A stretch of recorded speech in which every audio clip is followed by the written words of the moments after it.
Chapitre 14. Jésus aux noces de Cana.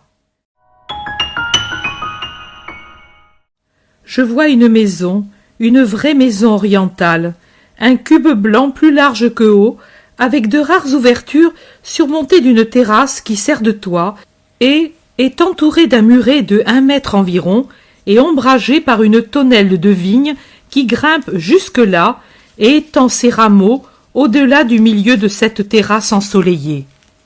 Un escalier extérieur monte le long de la façade au niveau d'une porte qui s'ouvre à mi-hauteur de la façade.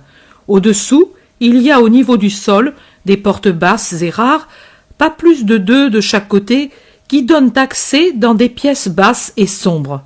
La maison s'élève au milieu d'une espèce de cour, plutôt une pelouse, au centre de laquelle se trouve un puits. Il y a des figuiers et des pommiers. La maison donne sur la route sans être à bord de route. Elle est un peu en retrait et un sentier traverse la pelouse jusqu'à la route qui semble être une maîtresse route. On dirait que la maison est à la périphérie de Cana, maison de paysans propriétaires qui vivent au milieu de leur petit domaine. La campagne s'étend au-delà de la maison avec ses lointains de tranquille verdure. Il fait un beau soleil et l'azur du ciel est très pur. Au début, je ne vois rien d'autre. La maison est solitaire. Puis, je vois 2 femmes avec de longs vêtements et un manteau qui sert aussi de voile. Elles avancent sur la route et puis sur le sentier. L'une plus âgée, sur les 50 ans, en habit foncé de couleur fauve-marron comme de laine naturelle. L'autre est en vêtements plus clairs, avec un habit d'un jaune pâle et un manteau azur. Elle semble avoir à peu près 35 ans. Elle est très belle, svelte, et elle a une contenance pleine d'une dignité, bien que toute gentillesse et humilité. Quand elle est plus proche, je remarque la couleur pâle du visage, les yeux azurés et les cheveux blonds qui apparaissent sur le front, sous le voile. Je reconnais Marie, la très sainte. Qui est l'autre brune et plus âgée? Je ne sais. Elles parlent entre elles, et la Madone sourit. Quand elles sont toutes à côté de la maison, quelqu'un sûrement chargé de guetter les arrivées avertit, et à leur rencontre arrivent des hommes et des femmes, tous en habits de fête. Tout le monde leur fait fête, et surtout à Marie la très sainte. L'heure semble matinale, je dirais vers les 9 heures peut-être plus tôt, car la campagne a encore cet aspect de fraîcheur des premières heures du jour, avec la rosée qui rend l'herbe plus verte et la pelouse qui n'est pas empoussiérée. La saison me paraît printanière, car l'herbe des prés n'est pas brûlée par le soleil d'été, et dans les champs, les blés sont en herbe, sans épis, tout verts. Les feuilles du figuier et du pommier sont vertes et encore tendres, mais je ne vois pas de fleurs sur le pommier, et je ne vois pas de fruits, ni sur le pommier, ni sur le figuier, ni sur la vigne. C'est que le pommier a déjà fleuri depuis peu, mais les petits fruits ne se voient pas encore. Marie, très fêtée, et accompagnée par un homme âgé qui doit être le propriétaire, monte l'escalier extérieur et entre dans une grande salle qui paraît occuper tout ou en grande partie l'étage. Je dois comprendre que les pièces du rez-de-chaussée sont les vraies pièces d'habitation, les dépenses, les débarras et les celliers, et que l'étage est réservé à des usages spéciaux, fêtes exceptionnelles, ou à des travaux qui demandent beaucoup de place, ou à l'emmagasinage des produits agricoles. Pour les fêtes, on la débarrasse et on l'orne, comme aujourd'hui, de branches vertes, de nattes, de tables garnies. Au centre, il y en a une très riche, avec dessus déjà des amphores et des plats garnis de fruits. Le long du mur, à ma droite, une autre table garnie, mais moins richement. À ma gauche, une sorte de longue crédence, avec dessus des plats de fromage et d'autres aliments qui me semblent des galettes couvertes de miel et de friandises. Par terre, toujours à ma gauche, d'autres amphores et 6 grands vases en forme de broc de cuivre, plus ou moins. Pour moi, ce seraient des jarres.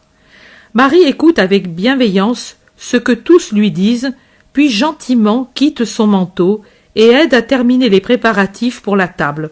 Je la vois aller et venir, rangeant les lits de table, redressant les guirlandes de fleurs, donnant meilleur aspect aux coupes de fruits, veillant à ce que les lampes soient garnies d'huile. Elle sourit et parle très peu et à voix très basse. Par contre, elle écoute beaucoup et avec combien de patience. Un grand bruit d'instruments de musique, peu harmonieux en vérité, se fait entendre sur la route. Tout le monde, à l'exception de Marie, court dehors.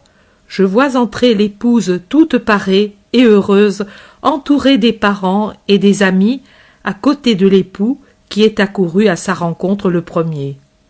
Ici se produit un changement dans la vision. Je vois, au lieu de la maison, un pays. Je ne sais si c'est Cana ou une autre bourgade voisine. Je vois Jésus avec Jean et un autre qui pourrait être Jude Thaddée, mais pour ce second, je pourrais me tromper. Pour Jean, je ne me trompe pas.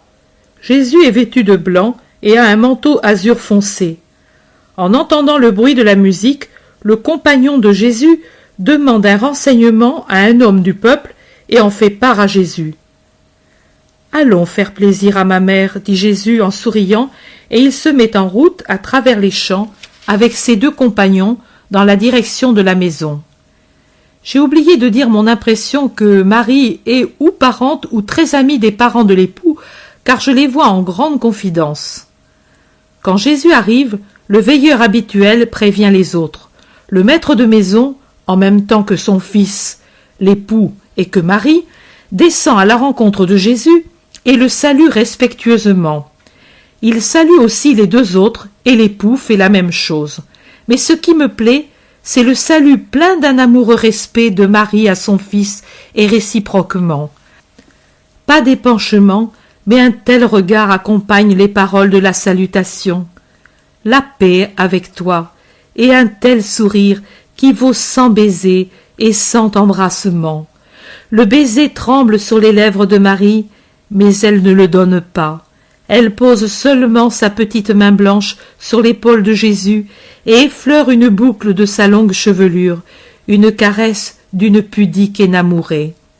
Jésus monte à côté de sa mère, suivi des deux disciples et du propriétaire, et il entre dans la salle de réception où les femmes s'occupent à ajouter des sièges et des couverts pour les 3 autres qu'on n'attendait pas, me semble-t-il.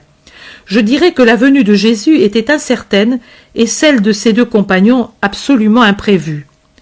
J'entends distinctement la voix pleine, virile, très douce du maître dire en entrant dans la salle « La paix soit dans cette maison et la bénédiction de Dieu sur vous tous. Salut cumulatif à toutes les personnes présentes et plein de majesté. Jésus domine tout le monde par sa stature et son aspect. C'est l'hôte et inattendu, mais il semble le roi de la fête plus que l'époux, plus que le maître de maison. Tout en restant humble et condescendant, c'est lui qui en impose. Jésus prend place à la table centrale avec l'époux, l'épouse, les parents des époux et les amis plus influents. Aux deux disciples, par respect pour le maître, on donne des sièges à la même table. Jésus tourne le dos au mur où sont les jarres. Il ne les voit donc pas, ni non plus l'affairement du majordome autour des plats de rôtis qu'on amène par une trappe auprès des crédences. J'observe une chose. Sauf les mères des époux et Marie, aucune femme ne siège à cette table. Toutes les femmes se trouvent, et elles font un grand bruit, à la table le long du mur. On les sert après les époux et les hôtes de marque. Jésus est près du maître de maison et en vis-à-vis Marie qui est à côté de l'épouse. Le repas commence et je vous assure que l'appétit ne manque pas et encore moins la soif. Deux mangent et boivent peu, ce sont Jésus et sa mère qui aussi parlent très peu. Jésus parle un peu plus, mais tout en parlant peu, il n'est dans sa conversation ni renfrogné ni dédaigneux. C'est un homme courtois, mais pas bavard. Quand on l'interroge, il répond, s'intéresse à ce qu'on lui dit et donne son avis, mais ensuite se recueille en lui-même comme quelqu'un habitué à la méditation. Il sourit, mais ne rit jamais. S'il entend quelque plaisanterie trop aventurée, il fait celui qui n'entend pas. Marie se nourrit de la contemplation de son Jésus, et aussi Jean, qui est au bout de la table et reste suspendu aux lèvres de son maître. Marie s'aperçoit que les serviteurs parlottent avec le majordome et que celui-ci est gêné, et elle comprend qu'il y a quelque chose de désagréable. « Fils, dit-elle doucement en attirant l'attention de Jésus avec cette parole, « Fils, ils n'ont plus de vin. »« Femme, qu'y a-t-il désormais entre moi et toi ?» Jésus, en disant cette phrase, sourit encore plus doucement, et Marie sourit, comme deux qui savent une vérité qui est leur joyeux secret que tous les autres ignorent. Marie ordonne aux serviteurs « Faites ce que lui vous dira ». Marie a lu dans les yeux souriants de son fils l'assentiment voilé d'un grand enseignement pour tous les appelés. Et Jésus ordonne aux serviteurs « Emplissez d'eau les cruches ». Je vois les serviteurs remplir les jarres de l'eau à portée du puits. J'entends le grincement de la poulie qui monte et descend le seau qui déborde. Je vois le majordome qui se verse un peu de ce liquide avec un regard de stupeur, qui l'essaie avec une mimique d'un plus grand étonnement et le goûte. Il parle au maître de maison et à l'époux son voisin. Marie regarde encore son fils et sourit, puis recevant un sourire de lui, incline la tête en rougissant légèrement. Elle est heureuse. Dans la salle passe un murmure. Les têtes se tournent vers Jésus et Marie. On se lève pour mieux voir. On va vers les jarres. Un silence, puis un chœur de louange à Jésus. Mais lui se lève et dit une seule parole. « Remerciez Marie !» Et puis il quitte le repas. Sur le seuil, il répète « La paix à cette maison et la bénédiction de Dieu sur vous. » Et il ajoute « Mère, je te salue. » La vision s'arrête. « Femme, qu'y a-t-il désormais entre toi et moi ?» Jésus m'explique le sens de la phrase.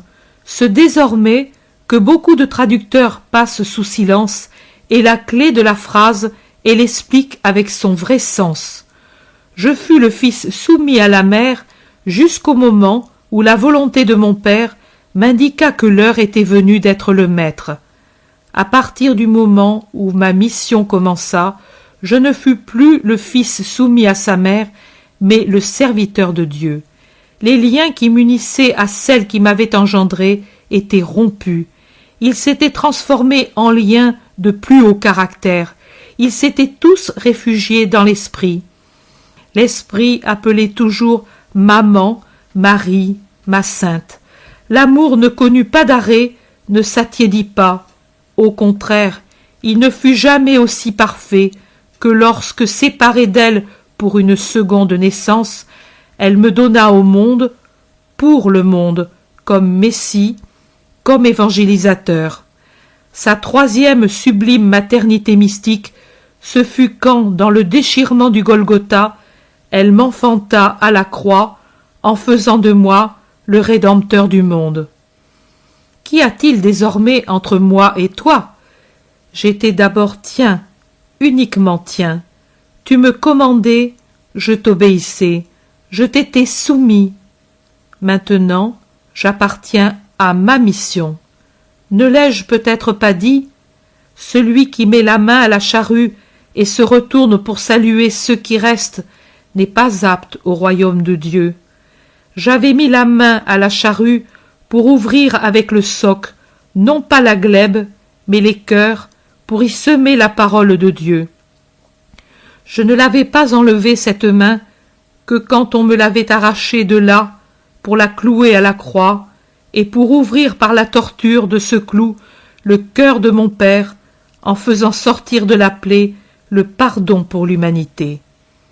Ce désormais, oublié par plusieurs, voulait dire ceci. Tu m'as été tout, ô Mère, tant que je fus le Jésus de Marie de Nazareth, et tu m'es tout en mon esprit, mais depuis que je suis le Messie attendu, j'appartiens à mon Père. Attends encore un peu, et ma mission terminée, je serai de nouveau tout à toi.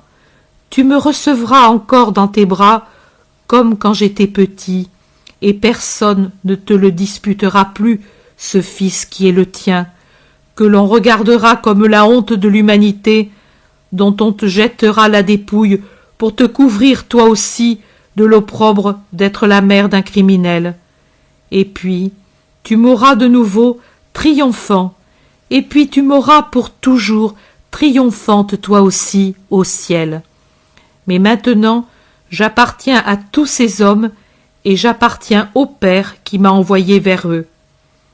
Voilà ce que veut dire ce petit désormais si chargé de signification.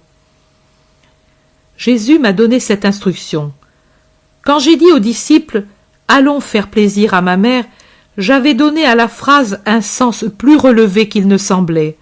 Ce n'était pas le plaisir de me voir, mais d'être l'initiatrice de mon activité miraculeuse et la première bienfaitrice de l'humanité. Gardez-en toujours le souvenir. Mon premier miracle est arrivé par Marie, le premier, symbole que Marie est la clé du miracle. Je ne refuse rien à ma mère, et à cause de sa prière, j'avance même le temps de la grâce. Je connais ma mère, la seconde en bonté après Dieu. Je sais que vous faire grâce, c'est la faire heureuse, puisqu'elle est là tout amour. Voilà pourquoi j'ai dit, moi qui savais, allons lui faire plaisir. En outre, j'ai voulu rendre manifeste au monde sa puissance en même temps que la mienne, destinée à être unie à moi dans la chair, car nous fûmes une seule chair, moi en elle et elle autour de moi, comme des pétales de lys autour d'un pistil odorant et plein de vie, unis à moi dans la douleur, car nous fûmes sur la croix, moi avec ma chair, elle avec son esprit, de même que le lys exhale son parfum avec sa corolle et l'essence qu'on en tire, il était juste qu'elle me fût unie dans la puissance qui se manifeste au monde. Je vous dis à vous ce que je disais aux invités, remerciez Marie. C'est par elle que vous avez eu le maître du miracle et que vous avez toutes mes grâces, spécialement celle du pardon. Repose en paix, nous sommes avec toi.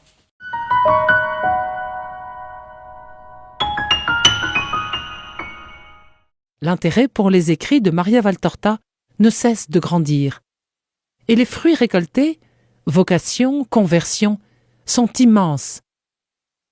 Visionnaire de la vie du Christ, de la conception de Marie jusqu'au début de l'Église, sa description des personnages, de leur psychologie, la précision des lieux où ils évoluent, des coutumes et mœurs de l'époque, est proprement sidérante et à ce jour inégalée.